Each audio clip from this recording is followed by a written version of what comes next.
Le développement de tout être vivant dépend de son information génétique, c'est-à-dire de son ADN. Trop petite pour être étudiée avec un microscope, la molécule d'ADN est cependant aujourd'hui bien connue.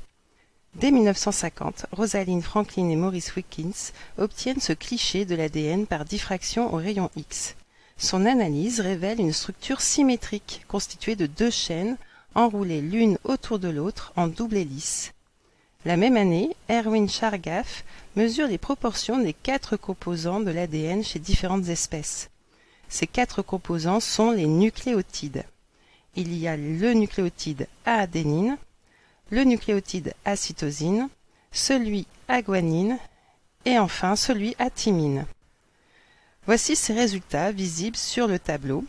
On voit que les rapports A sur T et G sur C sont quasiment identiques et proches de 1, quelle que soit l'espèce. En clair, la quantité de guanine est égale à celle de la cytosine et la quantité d'adénine à celle de la thymine. Donc, les nucléotides sont associés par paires, et ces paires sont toujours les mêmes. Cette découverte et celle de Franklin servira à James Watson, Francis Crick et Maurice Wilkins à valider leur hypothèse faite quelques années auparavant. L'ADN est constitué de 2 brins enroulés en double hélice. Chaque brin est une succession de nucléotides qui se font face 2 à 2. L'adénine toujours avec la thymine et la cytosine avec la guanine. On dit que les brins sont complémentaires. Cela leur vaudra d'ailleurs le prix Nobel de médecine en 1962. Mais comment l'information génétique peut-elle être inscrite dans l'ADN? Si on regarde ce document, qui montre la séquence d'une portion du chromosome 1 de la levure de Boulanger, donc je rappelle que la levure c'est un champignon unicellulaire, eh bien il confirme que les gènes sont formés d'une suite de nucléotides.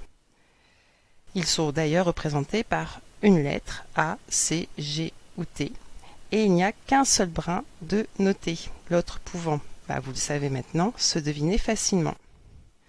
3 sections sont surlignées et correspondent à 3 gènes différents.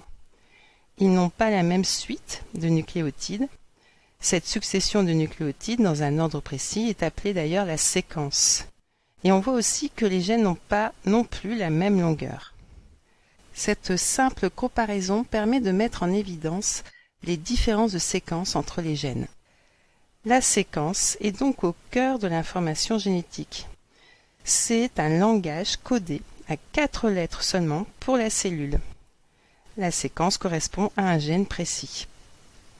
Grâce à cela, d'innombrables combinaisons sont possibles, ce qui explique comment la molécule d'ADN peut déterminer l'infinité des caractères observés dans le monde vivant.